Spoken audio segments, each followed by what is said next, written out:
Hello, Acho. Let's see this question. The question says, in which area does democracy fail to achieve the same result as in dictatorship?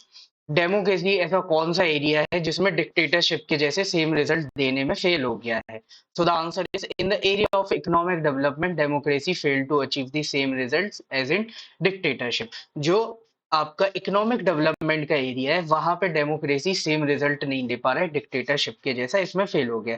Reason क्या है? तो चलो इसको देखते हैं। देखो, डेमोक्रेसी में क्या होता है, जैसे हम इंडिया का एग्जांपल लेते हैं। डेमोक्रेसी है ना, भारत में कोई भी डिसीजंस होते हैं, ठीक है? तो दो तरीके से डिसीजन होते हैं। एक एडमिनिस्ट्रेटिव डिसीजन हो गया आपके, जो मोदी जी वगैरह लेते हैं, ठीक है?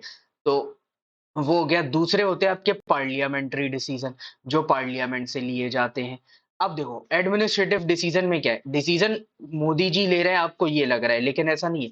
मोदी जी जो डिसीजन लेते हैं उनको अपने काउंसिल ऑफ मिनिस्टर से डिस्कस करना पड़ता है, जितनी भी उनके मंत्री हैं उनसे डिस्कस करना पड़ता है, सबकी राय मशवरा होती है, मीटिंग्स होती है।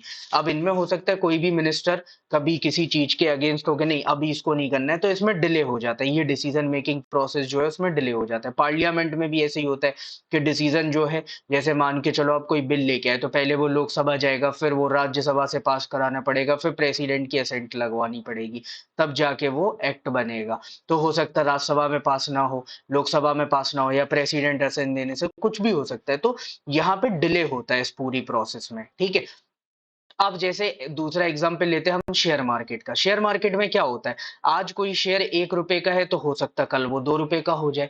तो इकोनॉमिक चीजों में आपको डिसीजन तुरंत लेने पड़ते हैं ना।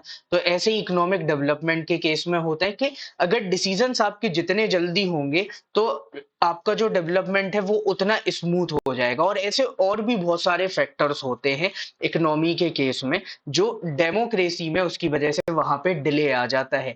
जबकि डिक्टेटरशिप में क्या होता है कि एक पर्सन रूल कर रहा है, वन पर्सन रूल है यहाँ पे, तो वो एक डिक्टेटर होगा, वही सारे डिसीजन यहाँ पे ले रहा है। तो वो जो डिक्टेटर है वो यहाँ पे डिसीजन ले रहा है, तो कंपेरेटिवली वो जल्दी डिसीजन ले लेता है, और एक बेटर डिसीजन भी कभी कभी वहां हो जाते हैं। तो इसीलिए इकोनॉमिक डेवलपमेंट जो है वो डिक्टेटरशिप में कंपेरेटिवली ज्यादा बेटर है, या ज्यादा अच्छे रिजल्ट्स दे रहा है कंपेयर टू डेमोक्रेसी। तो इकोनॉमिक डेवलपमेंट की फील्ड में डेमोक्रेसी फेल है कंपेरेटिवली डिक्टेटरशिप के मुकाबले। So this will be your final answer. Hope you understood it well. Best of luck. Thank you.